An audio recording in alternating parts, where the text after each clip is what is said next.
임용진 교수님의 글을 상당히 깊이있게 읽었습니다. 제가 공부를 한 거죠. 저는 기본적으로 개인주의자이고 또 기본적으로 민족주의자입니다. 세계 사회주의자는 아닙니다.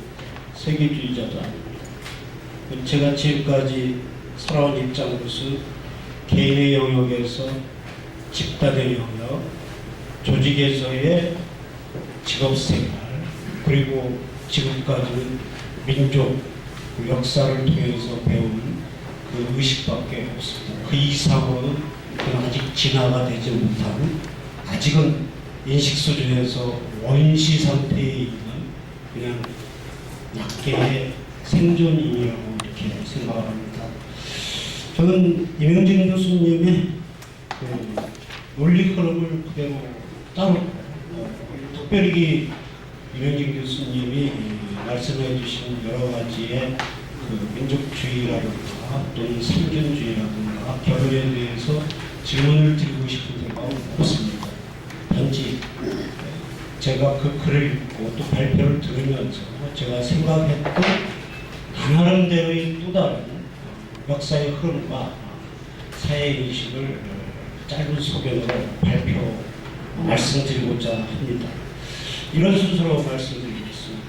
먼저 민족이라는 나 개인의 입장에서 어떻게 생각하고 있는가, 그리고 두 번째 민족주의라는 것은 나는 어떻게 해석하고 있는가, 세 번째 그러면 조수환 선생님의 생존주의는 무엇으로 내가 받아들이고 있는가, 그리고 그 상견주의의 지향점은 어떤 것인가, 뭐 이런 순으로 말씀을 드리고자 합니다.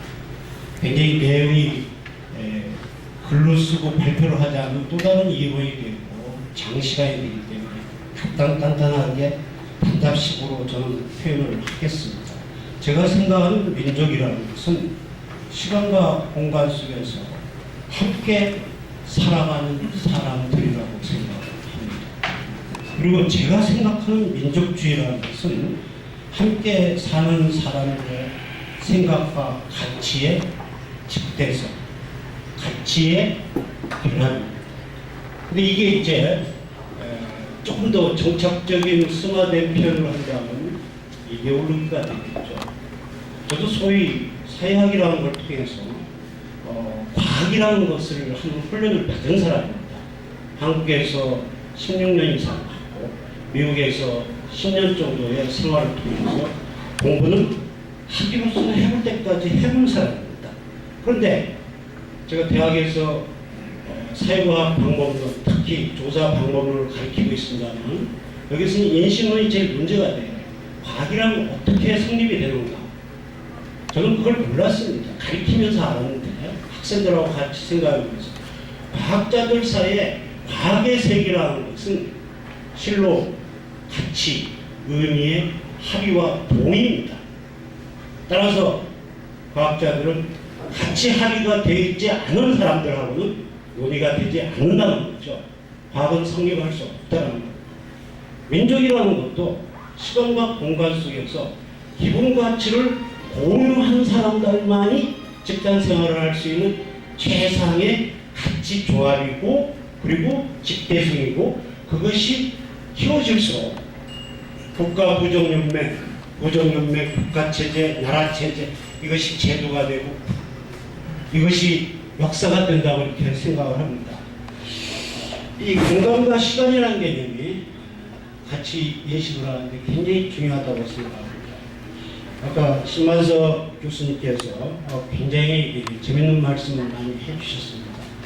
동양하고 서양하고의 민족 구성이라는 것은 임용진 교수님께서도 다르게 재밌게 말씀을 하셨지만 근본적으로 원시 사회에서부터 우리가 오늘의 한 국가의 한 민족의 구성원으로서 이루어져서 삶을 이루기까지는 역사 발전으로 비춰볼 때 상당히 다양하다고 생각합니다.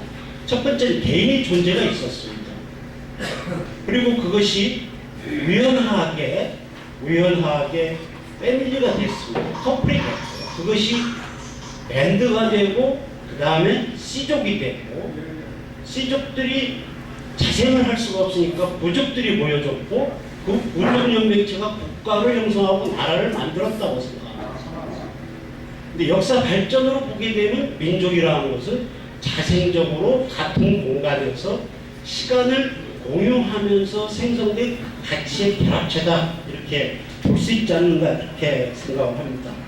그러면 생존을 차원으로서 민족들이 결합되고 부족 연맹체로서 국가가, 제도가, 체제가 바뀌어오면서 역사 발전이 이루어져 왔겠죠. 그렇게 했을 때 민족들의 가치나 집단의 가치는 달라져 왔다고 생각을 합니다. 이것이 민족주의를 규정짓는 어떤 성격이라고 되겠지만, 제가 생각할 때 생존의 차원을 기준으로 해서 이민족과 원주민이 서로 융합해서 새로운 체제를 이뤄나가면서 많은 민족주의의 노선이 있어왔지 않겠느냐, 그렇게 생각을 합니다. 이전에 우리가 좀 생각을 해봐야 될 거예요. 서양 사람들하고 동양 사람들하고 민족의 기원, 국가의 기원, 민족 이동이겠죠. 공간이 이동이 되고 시간 공유가 역사적으로 달랐다고 합니다. 서양 사람들은 아까 신만석 교수님이 말씀하신 것처럼 정복이 없고 그리고 투쟁이었습니다. 그런데 동양은 어디서부터 흘러왔는지 모르지만 지금 우리 함께하고 있는 여기 한민족은 우주공산의 새로운 공간으로 보다도 아름답고 보다도 정착하기 좋은 지역으로 이동해온 거 아니냐, 이렇게 생각을 합니다. 제가 재밌게 읽은 책이 있습니다. 최근에. 그게 최근에 작년에 번역된 반문의 지리학이라는 책인데요. 반문이라는 사람은 1932년에 그 책을 썼습니다. 핸드릭 빌헬름 반룬이라는 사람인데 네덜란드 출신으로 20세기 초반에 1919년에 미국의 시민으로 정착을 해가지고 저널리스트로 활동을 하다가 그리고 지리학에 역사학에 그 식견을 가지고 국민들을 위해서, 시민들을 위해서 책을 썼는데 이 사람이 그런 얘기를 하는 거예요. 원주민이라는 게 없다. 원주민이 뭐냐? 우주공산인 터에 먼저 가서 산 사람인데 서양은 켈트족의 역사입니다. 그 켈트족의 한 지류가 게르만입니다. 얘들이 야마인이고 얘들이 할 줄 아는 것은 약탈과 살인입니다. 그런데 얘네들이 서진으로 이동을 하면서 게르만 이동이 그러면서 영국이라는 나라를 세웠고 앵글로색슨이죠. 앵글로색슨족이 있느냐? 없답니다. 만들어진 허구 개념이래요. 그래서 쫓겨가고 해서 제일 마지막까지 간 데가 아이슬란드고, 그리고 또 쫓겨가고 해서 또 300년 전이니까 미국 가가지고 서진이 된 거죠. 서진으로 하는 거죠. 근데 우리 동양 아이들은 페르시아만을 중심으로 해서 동진으로 했습니다. 근데 가장 안타까운 민족 중에 하나가 슬라브 애들인 것 같습니다. 이 슬라브 애들은 저기 바이킹족들한테 밀려가지고 서진을 못하고 남쪽에서 북쪽으로 가버렸다. 그리고 이거 피터 대제 때 참 우리 통탄을 노르십니다. 사실은 피터 대제 때 그 일개 대대장급이 한 200여 명의 군사를 거느리고 사이베리아로 가가지고 우주공사의 깃발을 꽂은 게 살리까지 소련 땅으로 만들었다는 거예요. 우리 한민족은 어떻게 됐습니까? 신시의 나라를 세웠지만 그 전에 어디서 왔는지 모르지만 동쪽으로 우주공사에 흘러 현재 만주 지역하고 그리고 한반도 지역에 정착을 한 것이 저는 한국의 역사, 민족의 역사는 만년이라고 생각합니다.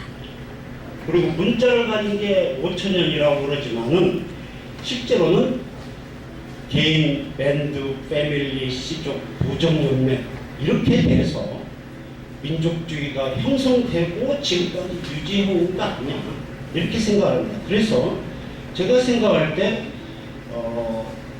장군 왕건이 세워질 때까지는 아마 자생적 민족주의였을 거다. 난 이렇게 생각을 합니다. 그리고 보정연맹체가 됐을 때는 폐쇄적 민족주의였지만 이 민족들이 침략을 방어하고 민족의 자생을 위해서 폐쇄적인 민족주의 정책을 쓸 수밖에 없었지 않느냐.